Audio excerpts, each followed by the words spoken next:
years writing the book. I met Adam probably in the late 90s, and we found that we had similar interests and spent a lot of time talking about education and the family. And so this talk just sort of comes out of the book.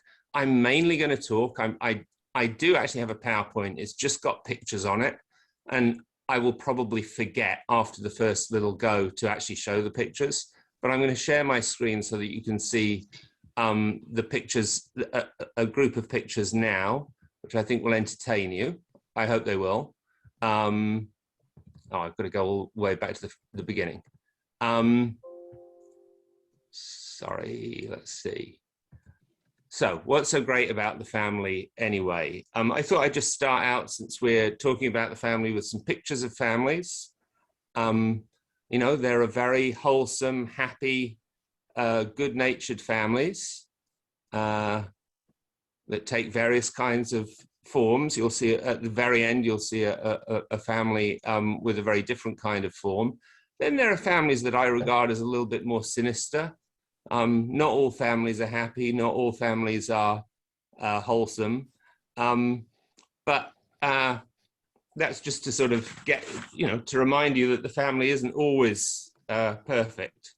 And I really love this picture. It's from the 1930s, and it was painted sort of in support of FDR's New Deal. And the reason that we picked the picture was because it shows a family, but it also was painted exactly to show how, as a sort of example of how the family, it doesn't exist on its own. It's not just sort of two parents and two children. There are a whole lot of people involved in family, and of course the government is involved in the family too. Now, is that Norman Rockwell? It is indeed Norman Rockwell. Yeah, it's one of the four freedoms. So I'm going to stop the share now. And the family is sort of one of the few really unquestioned parts of our moral landscape. Just about everybody thinks the family is a good thing. Just about everybody thinks we should have families. Just about everybody thinks that they should need families. And so when we started working on the family, one of the things that we found was that philosophers they've talked about the family, but they haven't said a lot about why the family is justified. Why is the family such a good thing anyway? And I think that's probably because you don't bother justifying things that you don't bother to question. But there are reasons, in fact, to question the family. And I'm going to talk about two of them, really. One is that the family is implicated, at least in unequal societies, in sort of deep unfairness. One of the things that you get by being born into an affluent, wealthy, or sometimes not affluent or wealthy, but just well-functioning and happy family, is you get advantages. You get advantages when it comes to competing with other people, eventually in the labor market. And so what the family does is it interrupts equality of opportunity. And I'll talk a little bit more about that later. The other thing about the family that is worth questioning, and I just want to remind you, our book is a justification of the family. We argue that the family is such a good thing that it's justified even though it does some bad things. But the second is that in the family, we give parents in particular extraordinary levels of power over children. Children are these little people who come into the world, they're helpless, sorry, I nearly said hopeless, that, maybe that's just my children. They're helpless, they're vulnerable, they are utterly dependent, and we stick them with two people or one person or three people who gets to have enormous power over their lives. And the way that of course, that they're open to abuse and neglect, but even in families that are healthy, where there isn't abuse, where there isn't neglect, parents get to shape their children's values and the way their children are going to think about how to live their lives. in a way that we would never allow anybody else to shape anybody else's values. I mean, we give parents this enormous power. We would never give spouses that kind of power over each other, even though spouses choose each other. Children do not choose their parents. They don't choose even to be born. So we sort of think if you're going to have an institution like that, that does those two kinds of things, you need a justification for it. You need to be able to make arguments about why we should have it, despite the fact that there are these two features of it. One of the things we noticed is a lot of both Adam's and my work is about education. And at the time that we started working on this book, we were both thinking a lot about private education and the rights or otherwise of parents to give private education to their children. And I just want to say in the UK, that plays out in a different way than it does in the US. In the US, in particular, the only way that you can get education with a spiritual dimension is by sending your children to private schools, because only private schools can be religious. In Britain, that's not true. So in Britain, we have public schools that are religious. My daughter, we lived in England for 2 years. My daughter went to a religious public school because it was the local school. It was the nearest elementary school. I think Adam's children both went to that same school for 6 years each. I never went to a religious school, but my sister did. It was just, for my sister, it was the nearest school. And because of that, in the US, you have lots of religious private schools. In the UK, private schooling is really solely about giving your children a much more expensive education than anybody else can get. It's really about sort of separating them from ordinary people and helping them into an elite. And one of the arguments people would make in favor of a right to private schooling in the UK is, well, the families have to have freedom to do whatever they want. To attack private schooling would be to attack the family. So that raises a question about the extent to which parents have a right to confer advantage on their children, what kind of competitive advantage they have a right to pursue for their children. And our sort of, before we wrote the book, and after we read the book, our view did not change. Our view was, no, like you can have very healthy, intact, functional, excellent family life without giving your conferring advantage on your children, without sending them to private schools at least. And so one of the questions we wanted to, but we do think there are other things that will happen in healthy families that have to be able to happen in healthy families that confer advantage. So I'm going to talk a little bit about how that works in a minute. The question there is, do parents have a right to confer advantage on their children? And if so, in what ways, and in what ways do they not? The other question, which comes from the shaping values side of it, I have not, by the way, I have these pictures which I have not shown you. Maybe I'll get to the pictures in a minute. Is in what ways, I don't think anybody thinks, I'd be surprised if anybody here thinks, that parents have the moral right to turn their children to shape their children's values in a way that makes them racist. I do think, in fact, and Adam and I ended up thinking this, I'm not sure we thought it exactly at the beginning, but we thought it by the end. Parents have a right to shape their children's values, but that right is limited. You are not morally permitted to indoctrinate your children, to ensure that your children believe exactly the things that you want them to believe. You also don't have a right to foster your children's values in a way that will be harmful, well, to them, but also to other people.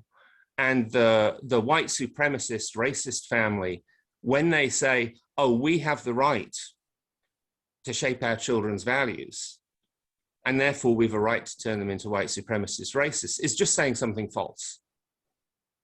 It's true, you've got some sort of right to shape your children's values, but not a complete right to do whatever you want. We thought maybe, so what we want to do is we want to sort out, we want to have reasons for why some things are going to be okay and other things are not going to be. And the way that we approached those questions was getting really deep into, well, what justifies the family anyway? What is so great about it anyway? If you can tell the right story about why we should have families, maybe that will help you sort out the ways in which it's legitimate for them to confer advantage and the ways in which it's not, and the ways in which it's legitimate to shape their children's values and the ways in which it's not. Now, I am going to try and share, I don't know why, but I'm going to try and share a picture with you again. Maybe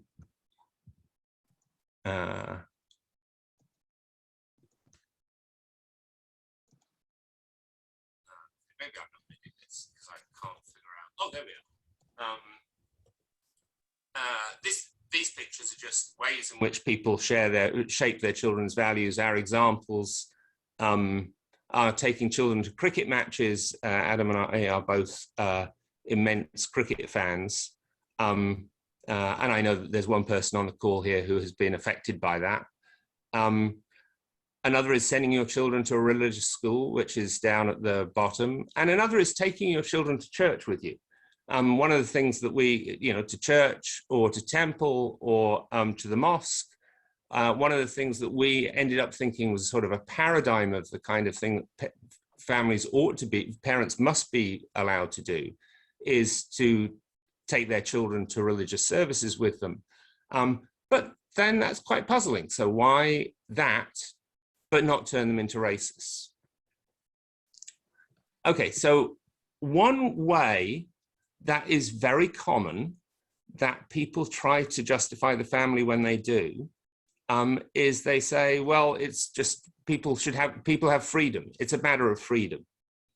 And we thought, actually, that can't possibly be right. That's a very standard move in the liberal tradition of political theorizing that we sort of are part of. That can't be right, but for exactly the reason I've already given you. Children are not free. Children are separate people. They matter in their own rights. They have their own lives to live. And yet the family is an authoritarian institution. What we do is we take these little people and we give other people almost complete control over their lives. They don't get a choice in it. And the idea that freedom is going to be the operative value, the value that underlies an institution like that, just can't possibly be right, we thought.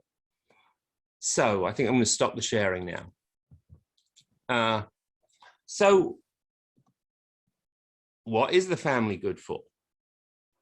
Our story focuses on what we call familial relationship goods. And the sort of deep underlying thought is that there are features of the parent-child relationship that make a contribution to somebody's flourishing, both the flourishing of the parent and of the child, that nothing else will substitute for. There's basically nothing as good for the child as having parents. And there may be things that are as good as being a parent, but there's nothing that's like being a parent. And if being a parent is an important part of how you flourish in your life, to not be able to be a parent would deprive you of something that is sort of just a component of flourishing that's central. So we say, okay, what actually does the family, or what does having a parent do for children? And then we ask, what does it do for adults? So I'll talk a bit about what it does for children and then what it does for adults. And then I'll tell you something about how we think this helps with the value shaping and advantage conferring questions. So parents oversee and contribute to the cognitive, emotional, moral development of their children, as well as guaranteeing their immediate needs for nutrition, shelter, safety. Children need that. They're provided with a sense of continuity with, or belonging to, or attachment to the past. mediated by acquaintance with their own family members. And this is the first moment in which I'm going to mention people who are not parents, uncles, aunts, grandparents, great-grandparents, if you're really lucky, great-great-grandparents. I think that's probably unusual, but they also, and I think this is really important, is enjoy children, and I'll talk a bit more about grandparents later. Children enjoy the security provided by the presence of someone with a special duty of care for them. And we developed this idea at some length. Children need discipline, and I don't mean they need to be beaten or anything like that. I'm basically not in favor of beating children, but they need to be shown how to live. They need they need to be, any of you who have had children or even known children, and I think most of you have known children, will know, like they see it at some point, they see an outlet, an electrical outlet, and they, well, I don't know if they're like my youngest, like they're ready to stick their fingers in it. They need somebody who's going to stop them from doing that. They need that person, not all the time, but they need the people who are showing them how to live to love them. And that's what parents, that might even be a definition of a parent. If you're somebody who is really overseeing a child's development on a day-to-day basis in a continuous way, and you are guiding them and you love them, if a child has that, they have a parent. Maybe that's a way to think about it. So what does the family do for the adult? And what we did when we thought about this is, like, what is it about raising a child that is unlike anything else? So why is it different from, no disrespect, but, what is it? Why is it different from raising a dog or raising a cat? Well, nobody raises cats, or living with a cat. And why is it different from caring for a spouse or even an elderly parent? And it seems like there are these 4 features that no other relationship has. That is, other relationships have any one of these features, but they don't have all 4. You have a relationship with a dependent and vulnerable person. There's a kind of spontaneous love on the part both of the child and of the adult. That said, there's asymmetrical intimacy. So young children especially, I don't think this is probably true of teenagers, but young children especially are, even teenagers, are pretty transparent. The adult can see through them. The adult kind of knows what's going on with them. And they don't have that back with the adult. They know something of what's going on with the adult, but they don't. And I think they sometimes shouldn't know everything about their parents. And there's a special kind of trusteeship that you have when you're raising a child, which is that you have this obligation to bring, to be looking after the child, to make sure their well-being is well cared for, to provide them with nutrition, support, shelter, security, and to bring this dependent person to independence. And it's hard because it's hard when you really love somebody who has been a child to really do this work of turning them into somebody who doesn't need you anymore is emotionally challenging. I mean, all of this is emotionally challenging, but it's emotionally challenging, it's difficult, and it's not like sorry, if this is your takeaway, children are not like dogs. I hope you sort of knew that already. But it's not like a dog. The dog carries on being dependent of you. It never becomes independent of you. Now, cats are different. They're always independent of you, and they were to start with. But children, you want them to, you're aiming to make them independent. And so we think of it this way, maybe there's a way of sort of putting this, is that adults have a sort of they have an intrinsic interest in playing this kind of trustee role. Okay, so how does this help us with questions about shaping values and conferring advantage. If our story about what justifies the family is correct. Well, when it comes to shaping values, so here are sort of our thoughts. So the first is that some shaping of values is just part of a parent's job. You are required to raise your child in a way that will safeguard other people. You're required, it's morally wrong to turn your child into a racist. It's morally wrong to turn your child to shape your child's values so that they will be a danger to other people. And of course, racism is one nice example. Sexism, misogyny is another nice example. But, certain kinds of criminality are another kind of example. And frankly, some things that are not criminal, but are merely harmful. There are lots of ways through the political system that we can harm other people. And you have a duty to raise your child to be somewhat deliberative about how they engage in politics.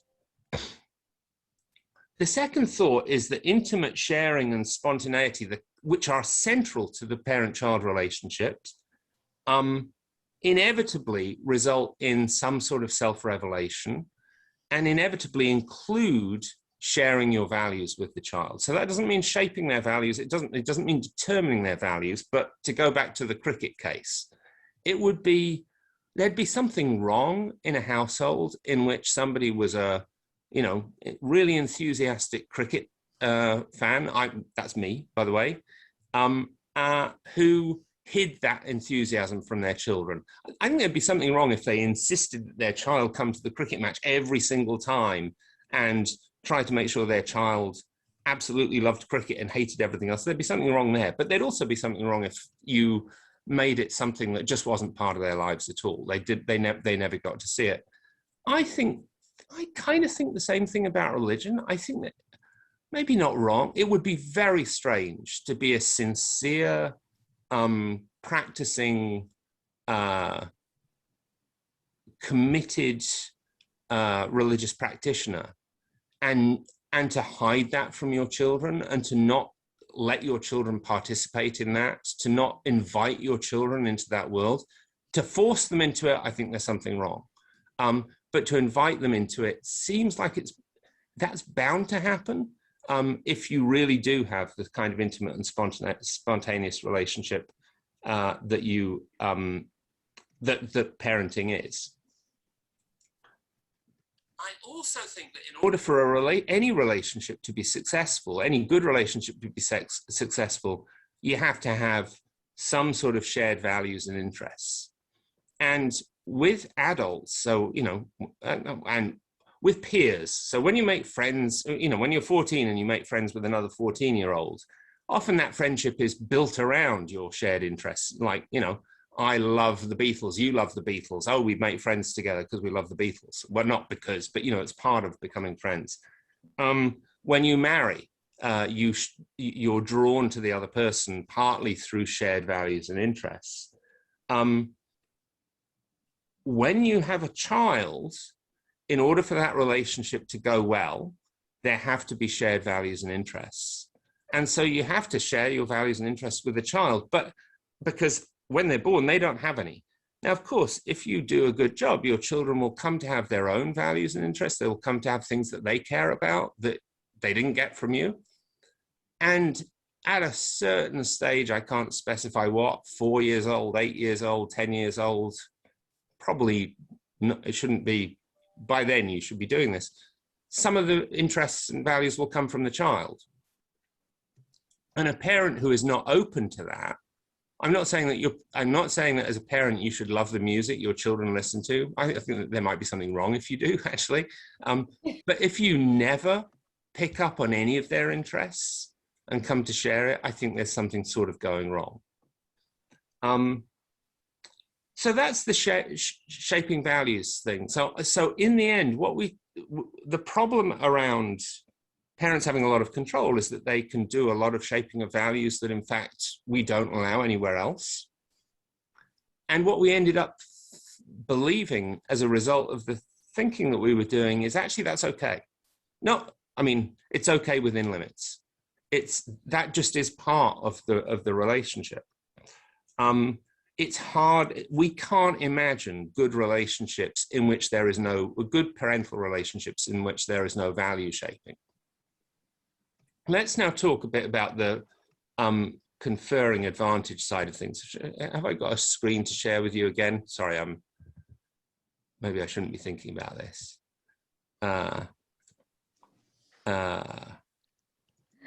Oh yeah, here we are. So here we have. Okay, I haven't even talked about this. The first picture, this is still on the shaping values. The first picture is somebody reading a bedtime story to their child. And reading bedtime stories to their children is the thing that sort of got us going. That seemed to us a paradigm case of something that must be allowed. Not that everybody should do it, not at all, but if we were preventing people or even making people feel that they couldn't do that kind of thing, something would be going seriously wrong. Now, the second picture on the slide is Eton College, which is very near Windsor. I mean, it's a stone's throw from Windsor Castle, which is where one of the more sinister families I showed you earlier in the slideshow lives. And indeed, I think where one of their children went to school. I suppose it was the local school for them, so he just had to walk down the block. When it comes to conferring advantage, we would tell a different story. How do parents transmit advantage to their children? They do it in all sorts of ways. They do it through giving money. They do it through leaving money. They do it through sending their children to elite private schools or through private tuition. They do it through providing access to social networks. They do it through their parenting styles. It turns out they do it through reading bedtime stories to their children. They do it also through values transmission and ambition formation. We thought about all of these ways in which parents transmit advantage and thought, well, how could you sort the ones that you have to be allowed to do from the ones that you don't have to be allowed to do? And we didn't provide, I don't think we provide a sort of decisive argument for this, but we provide an argument for it. Elite schooling, here's the way to think about it. If you didn't send your child to an elite school, would your family relationship goods be interrupted? No. I mean, plenty of people don't send their children to elite private schools and they still have perfectly good family relationships. Plenty of people can't bequest money to their children and they still have healthy family relationships. Some people will say, well, think about Eton. I went to Eton. I didn't, just to be clear, I did not go to Eton. But somebody might say, I went to Eton, my dad went to Eton, my granddad went to Eton, my great-granddad went to Eton. Unless my son goes to Eton, he's not going to be able to be sort of part of that family, whatever. Well, I mean, I just tell you, I can't do that. The school I went to got knocked down because it was, it doesn't exist anymore. And the reason it doesn't exist anymore is because even when I was going to it, it was in enormous trouble. It had a 10% graduation rate, which is a 90% dropout rate. And eventually it had to close. And I can still have a perfectly good, my children do not have to go to the school that I went to in order for us to have that kind of healthy relationship. Not being able to parent in the style that works for you, I don't see how you could have a good family relationship, familial relationship if you couldn't do that. Not reading bedtime stories to your children, if it turns out that taking children to church with you confers advantage on them, not being able to do that would be damaging to your relationship. So we sort of think about the things that people can do, the things that you could prevent people from doing without preventing them from having a happy family life. Those are things that do not have to be protected. The things that you couldn't that if you prevented them, people couldn't have a successful family life. Those things do have to be protected. Okay. I'm going to say one more thing, which is about the one thought that people might have is they might think, well, this is all very convenient because what you're doing is you're justifying something like the traditional nuclear family. And isn't it a bit surprising that all your philosophical theorizing ends up supporting the thing that we just happen to have? And I don't know whether I think that. I mean, I do have some sympathy for that. But for example, everything we say is completely consistent with same-sex families, same-sex parenting, right? Same-sex marriage, everything that we've said about what makes for a healthy family life, 2 women or 2 men can do together as parents. Probably 3 men or 3 women can do together as parents. I mean, there's some question about how many parents you can have without everything breaking down, but probably it doesn't demand probably a 3-parent family would be okay. A 1-parent family would be okay. Single-parent families are okay. They can succeed in this. Now, they can succeed in it only if they get support, but that's true of 2-parent families too. No, and this is if you're going to give us a hard time about the nuclear family, yeah, there's some sort of sense in which we're in favor of the nuclear family, but the nuclear family is a disaster, both for the children and for the parents, unless it has a sort of infrastructure of support around it. And that infrastructure of support, of course, includes the government. The government, the government does things to support families or to harm families. But it also includes the extended family. I mean, it includes neighbors, but neighbors are unreliable, they move, et cetera, et cetera. I mean, I know extended family members move as well, but you stay in touch with them. And, so I'm going to say this a little bit about grandparents. So suppose, grandparents have different kinds of relationships with children than parents do. And often when you have a child, even as an adult, your relationship with your parent, that is the child's grandparent, changes. Children benefit enormously from, I'm not saying that grandparents, I'm sure, benefit too, but they're not who I'm thinking about at the moment. Children benefit enormously from having supportive, regular interactions with their grandparents. It's a different kind of emotional relationship. They need that because they need to experience a diversity of kinds of relationships. That's what everybody needs as they grow up. But also, of course, it diversifies their care portfolio.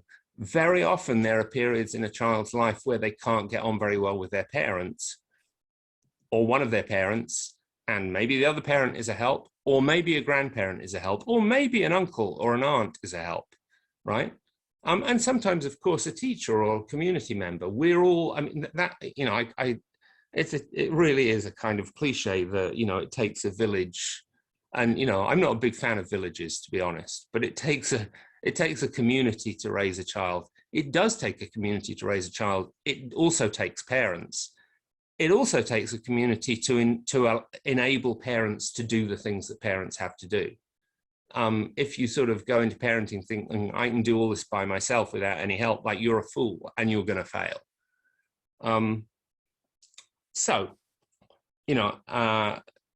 Grandparents diversify the care portfolio of the children. They also provide kind of support for the parents in doing what the parents are obliged to do. I'm going to finish because I've mentioned sort of unconventional families as well as conventional ones. So I will give you, I'll finish with another picture, sharing my screen. Just a picture of my family's favorite unconventional family, which is none of the families you saw at the beginning. Oh, come on.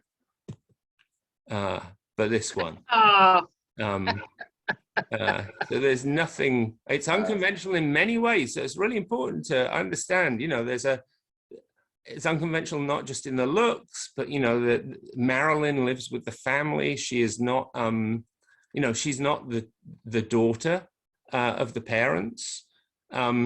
Grandpa is living with the family. He provides a kind of support that Herman and Lily don't, you know, fully give to their, I mean, they give plenty of support to their son and to their niece, but Grandpa gives another kind of support, and Grandpa gives gives that a special kind of support to both Lily and Herman.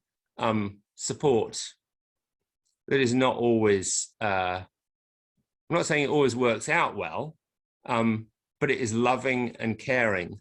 And unconventional families can do all of the things that we think justifies the family. Okay, so I am done with talking, which I'm sure you'll be very glad to know. I got a couple questions for you. But I thought from what Paul said that you were connected to the UW and were probably living in Madison. But listening to you, are you right now in Wisconsin, or are you in England?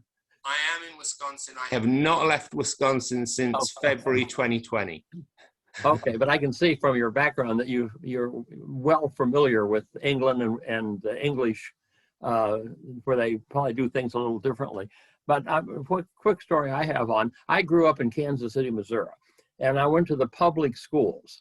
And all of my friends that I knew went to the public schools because, you know, that's why we're all together.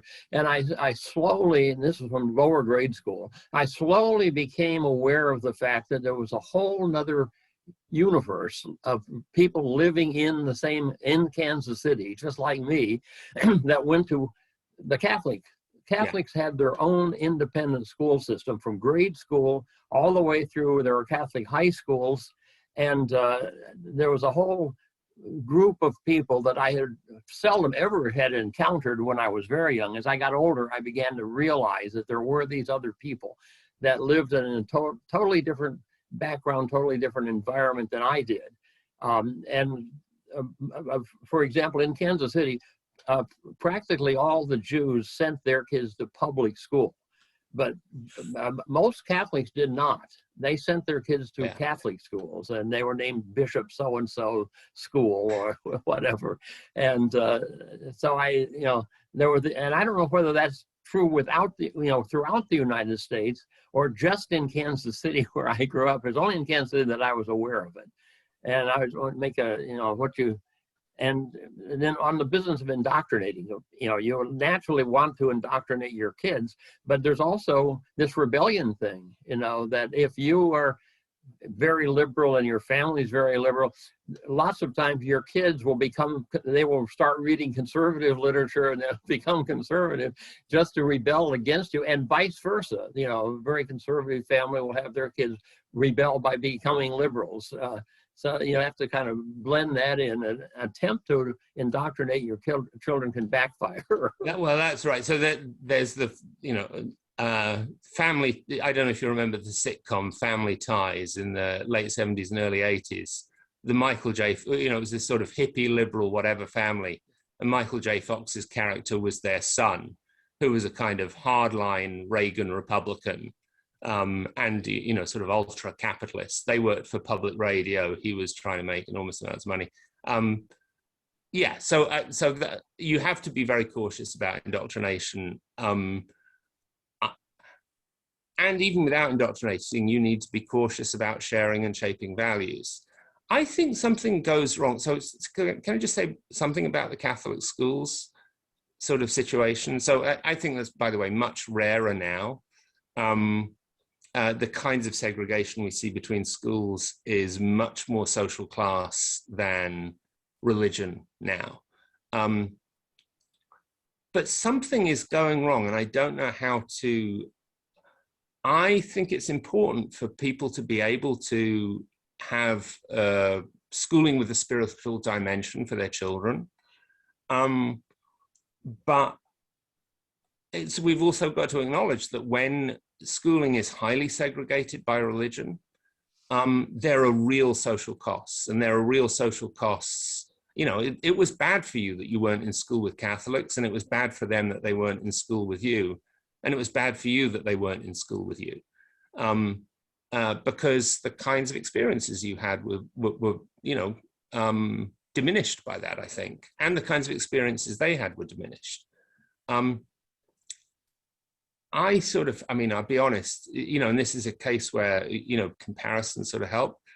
I feel that in the US, it's not that there's anything that can be done about it, but I feel that in the US, the sort of determined exclusion of spirituality from public schooling is quite costly.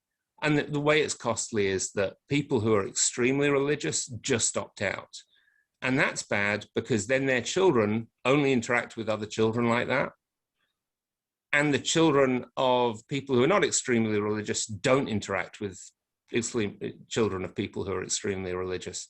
I feel like in Britain that's much less common. I'm an atheist. My kids are more atheist. Born again Christians, right? But, well, no. I mean, I think it's sort of, my eldest one has very similar views to me, which is sort of atheist but very, very pro-religious. But the other two are, I think, atheist and anti-religious. But they don't get to interact with, you know, religion is not part of their interaction with the world, and I think that they are diminished by that. And in Britain, they would be interacting with, you know, openly religious kids.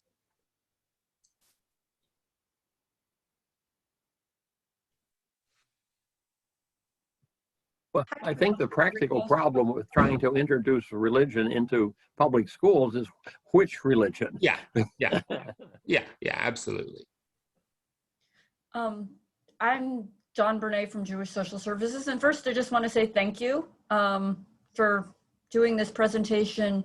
But one of the things at JSS, we talk a lot about Jewish values. Mm-hmm. But when you go back, and which ones are priorities for us, but the ones we focus on are, you know, honor your elders, centrality of community, welcome the stranger. These are universal values, and are those, I mean, I think those can be considered universal values as well as Jewish values. And I guess when you're talking about spirituality in the school system, you know, would that fit in with what you're talking about? Yeah, I mean, I think the school system should teach universal values. I mean, you know, it should teach true values.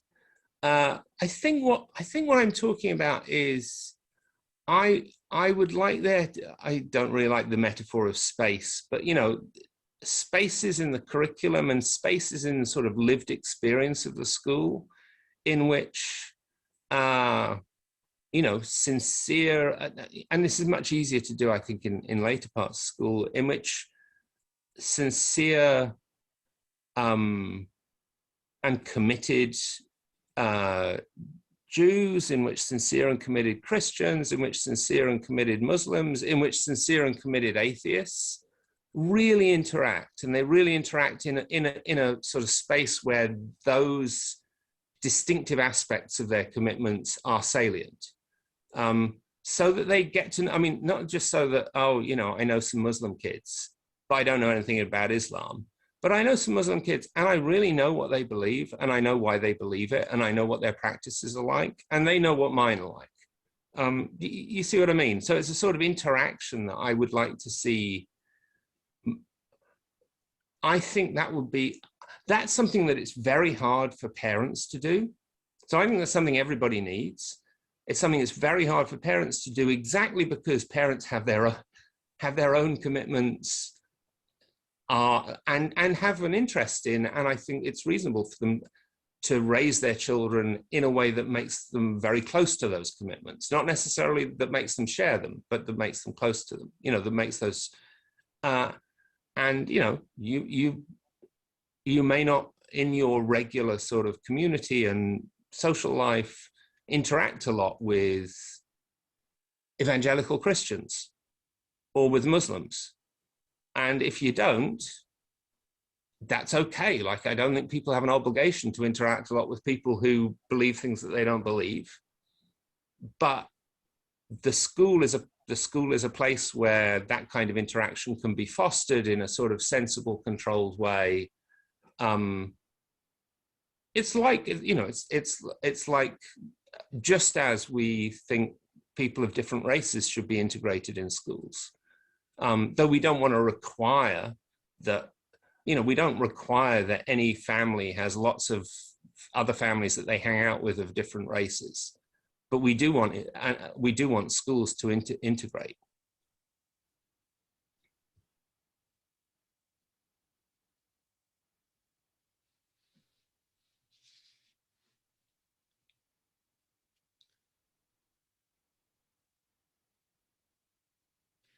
Harry, I know that you know, you've you know, called yourself a liberal, you know, advocate of liberal education. Use that word, liberal. And I was just wondering about that. I remember thinking about China and the, you know, this extreme reaction to the Uyghurs, and thinking about why would they be a threat to them. And one of the things that I talked with some other people about is this, you know, idea that I share with you, I think, which is, you know, somewhat of a relativistic point of view, that there's many ways of getting towards God, and there's many ways of getting towards good, and that we should be open to that. And a lot of people, I think, are exactly the opposite, you know, and they think, I know the way, you know, I know the way. And if you have a different view, then that's very threatening to me. Even if you're, you know, logically, it's not a threat. Like emotionally and politically and in other ways, you know, you're an extreme threat to me, to the point where I'd like to kill you, you know. And I think that there's a strong strain of that too. And I would, you know, I'd like to see it disappear, but I don't know whether education is one of the ways, and how, like, a place like some other places in the world would be open to that, and even in the US. Yeah, so I mean, I totally agree with that. And some people will say that, you know, that the kind of picture that we take, I mean, the tradition that we're in, they'll say, well, it's sort of sectarian because you are just assuming that all these views that think that only they are right are wrong. And I think, well, you know, I mean, I guess that's true. But it's not that I think that it's, you know, it's not that I think that there's nothing right about those. It's not that I think they've got everything wrong. I think they've got that particular thing wrong. And I don't know how much education and schooling can do to erode that sense of, you know, that's, I mean, there are two things. So one is there's this sort of desire to dominate. I want everybody to believe what I do.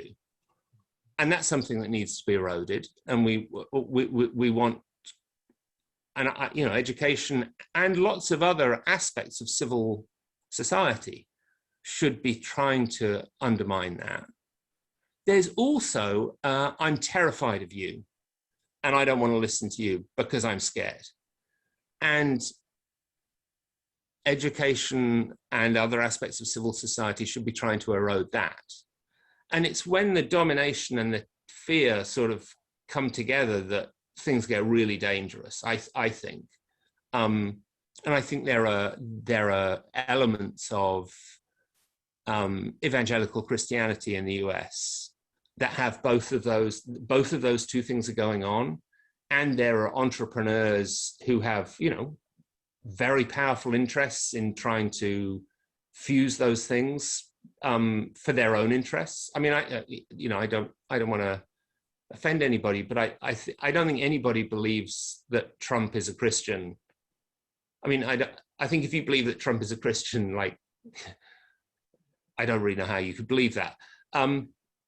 What he did was he as part of trying to get elected in 2016, very cynically acted in a way, you know, in an entrepreneurial way to sharpen the sense both of domination and of fear among a certain group of evangelical Christians. And of course, there are, you know, there are, every religion has that element as part of the broad church, or sorry, broad church is probably too Christian. That reveals where I come from. And one of the jobs of civil society, and one of our jobs as participants in civil society, is to undermine it, but to undermine both the desire to dominate and the fear. You know, we want to be open to people even as they want to dominate us, because we want to undermine the fear that they have. Thanks. I've got another comment. I said earlier about there being two different school systems in Kansas City, the public and the Catholic. But actually, when I think about it, there are actually four different independent school systems, four different school systems where the students from each seldom interacted with the other. And that was, first of all, you know, there was, the Catholic had their own school system. The public schools, which is where I went and where most Protestants went and where most Jews went. But then there was also, we had segregated schools when I was growing up in the 1950s. The blacks, or they were called Negroes in those days, had their own separate school system from grade school through high school. The Negro high school was Lincoln High School. And we did play athletics with them. They had a football team and a basketball team, and they played the public school systems. I don't think they played the Catholic schools, though. And the Catholic schools didn't play the public schools.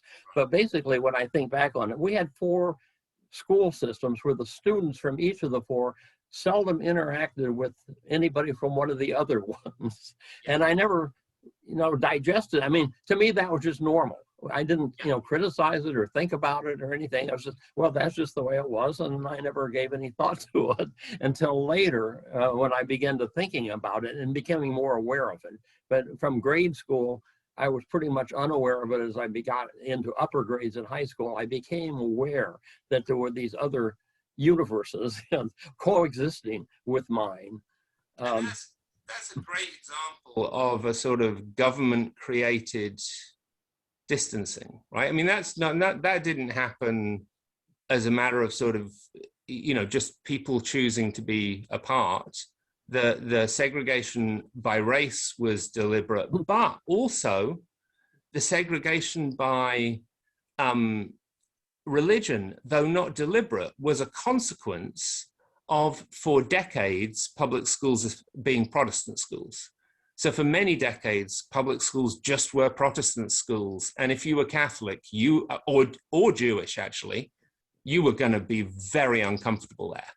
And the Catholic, because the Catholics had the Catholic Church, they had resources to create their own separate system. But they wouldn't have done, they just wouldn't have done that. That wouldn't have happened if the public schools had been, you know, ecumenical in the first place. I'm going to put one more intersection. Missouri, I mean, people know in Wisconsin may not realize, Missouri was a slave state.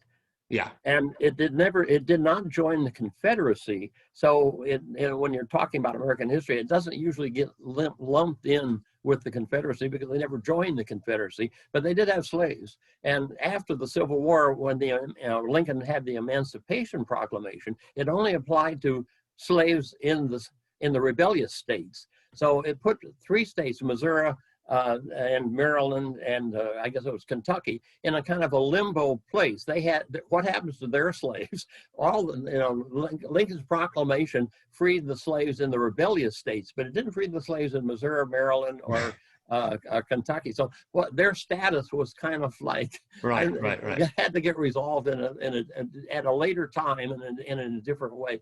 And I think some of that carried over even into the 1950s, you know, when I was in grade school. Yeah, these things last a long time. Hey guys, I'm one of Harry's students here at Wisconsin, and I wanted to ask him a question about school choice. And when parents these days have a commitment, right, to that integration that you're talking about of like socioeconomic integration. We want to give kids the experience of being with other people who are not necessarily like them. But we also want to give students or our kids the best education that we can give them. So I just want to know where you land on that side of the moral balance. Okay, for everybody else other than Sammy and Evan, what they know, what you should know that in class, I am very non-disclosing. So I don't, for example, I would never have my students read my book on family values. I don't want them to know too much about what I think. So what Evan is now doing is using the public forum to get me to disclose things. But he's just graduating. So Sammy will just have to close her ears. No, I'm kidding. I find it, so I don't think there is a right to do the best for your kid. I think, but I do think there is a right, or there's a very compelling interest in making sure that your kid is okay. I mean, you're not doing your job if you don't make sure they're okay.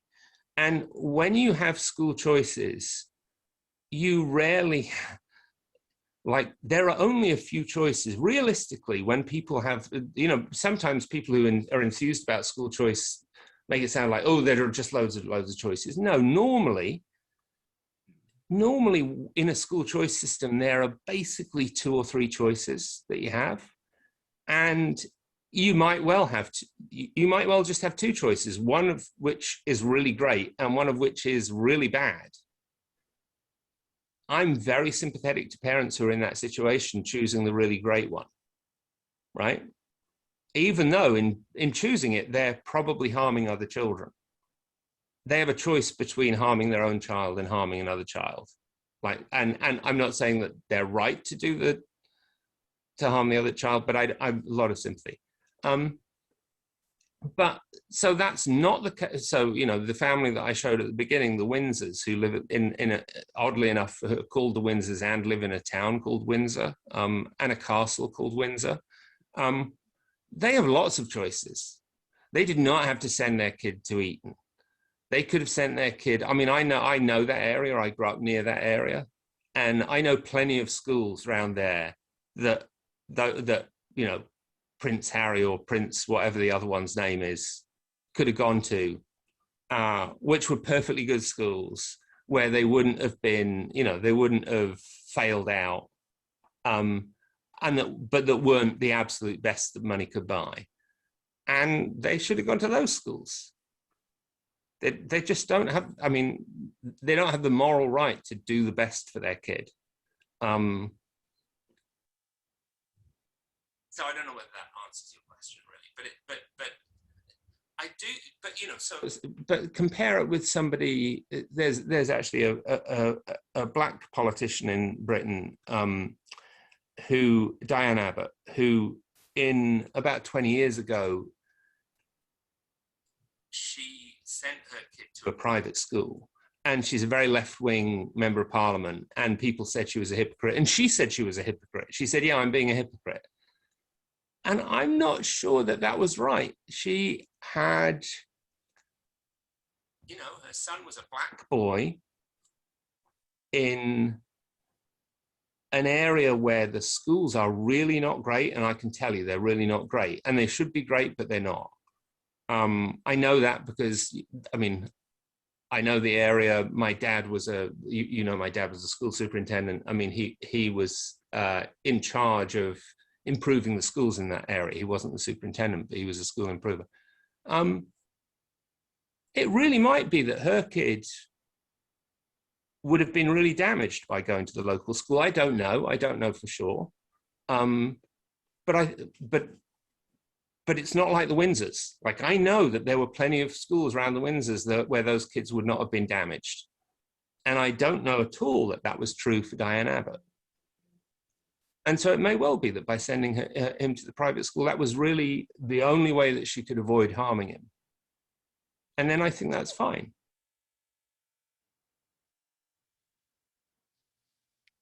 I mentioned in Kansas City again. I said there were 4 different school systems, and the 4th one was the rich kids. There was a much smaller population. There was elite grade schools and elite high school that the rich people sent their kids to, which is separate from the public schools and of course from the Catholic schools and of course the segregated black schools. So we actually had 4 different school systems in operation where there was not much interchange between the students of the 4. And that's so that part of it, the very rich kids, I mean, even if it's not in the city, you know, very rich kids in most liberal democracies have a separate school system. It's just often not local. So, I mean, the very, very rich kids have, you know, fancy boarding schools, which they go to wherever. And there are plenty of boarding schools that aren't just very rich kids and that serve certain kinds of purpose. But yeah, and you know, again, the Windsors, sorry to go on about them, but you know, they did send their kid to a really fancy boarding school. It just happened to be, you know, a few hundred yards away. But if it had been 500 miles away, they still would have sent them to it. Well, thank you very much, Harry. I just want to let people know it's a little after 11:30 if you need to leave, and if somebody has a last question or something, go ahead. And but I wanted to say thank you for Harry and making time for us and giving us a little entry into this. Still thinking about it. Maybe we'll have to continue the conversation about, you know, because I think the school conversation and equity can go on and on. I suppose it has for you, and that's good. Maybe job security. Yeah, that's right. That's right. I don't want these issues to be resolved or go away. Injustice is my thing. Like if we had a just society, I'd be out of a job. Exactly. I'd have nothing more to think about. No worries. No worries. Well, thanks everybody for coming, and thank you, Harry. Yeah, thanks very much for having me. Yeah. Thank you. Thank Bye, you, Harry. everyone. Fabulous job. Very thought-provoking. Sam. Appreciate it. Thanks. Thank you. Bye. Bye, Sammy. Bye, Evan. Hey, Sammy, can you stay on for a second? No, she's gone. That was fast. Bye. Thanks, Bye. Harry. And the Bye-bye. Thanks. sound came through very good. It cut out a few times, but it was for the most Oh, part, great. it was pretty clear. And did you get all your slides in? I did in the end by sort of bringing them up when I'd forgotten them. Yeah, I did. Okay, good. Hey, thanks a lot. Yeah, And Bye. thank you. We've been, by the way, we've just